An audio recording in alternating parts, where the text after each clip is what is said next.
देखु 7 तारिख दिन पुरी राजभवन ठारे घटिता घटना जहाँ सोशल मीडिया हो बा किछिटा नेशनल चैनल रे मध्य ये कथा रिपोर्ट करा जायछि जे माननीय ओडिशा राज्यपाल जे पुओ अछंती ललित कुमार सी जड़े सरकारी कर्मचारी एएसओ तांकू से गाली गुलज करने सह माड़ मारिया घटना सामना को आसी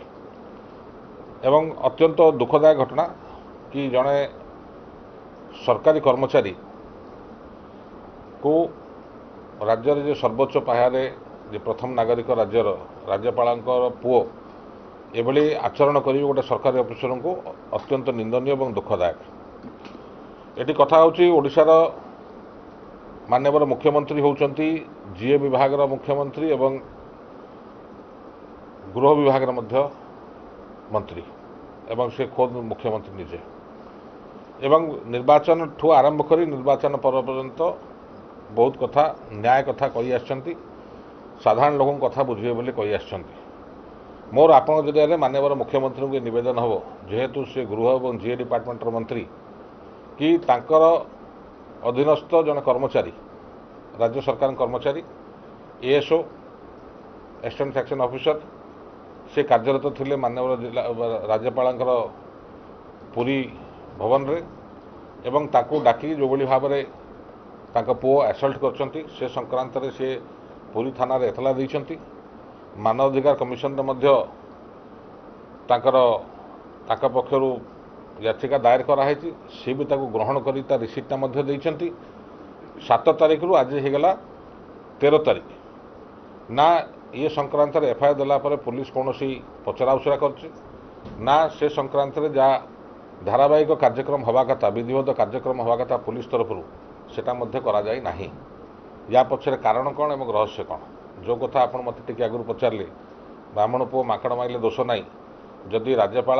सुपुत्र जदि सरकारी कर्मचारी को एभली भाव में दुर्व्यवहार करेंगे आउ आक्रमण करेंगे बा मारधर करेंगे एवं तांको जदि राज्य सरकार शास्ति दे पारिबो नाही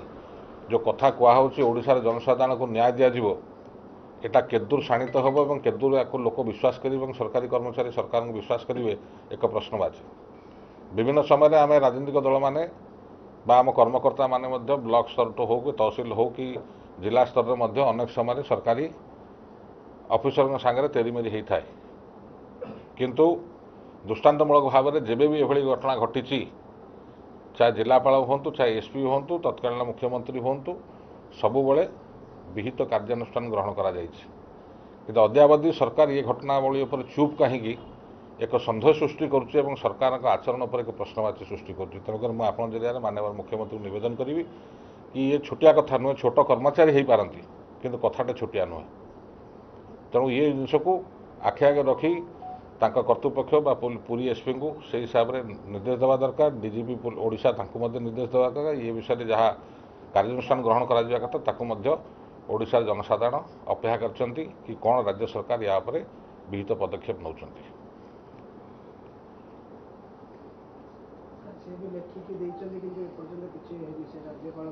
मु तो सही कथा कहूँ कि से तो एफआईआर देखते पुलिस एपन डाकिले कि आलोचना कले कि केस रुजु होना ही नहीं जदि केस रुजु हो तार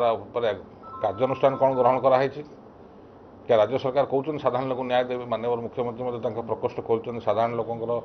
न्याय देवाई ग्रीवेन्स नौ तेणु खोद जो से जीए डिपार्टमेंटर मंत्री एवं आपणकर गृहमंत्री से तेणुक आपण जरिया अनुरोध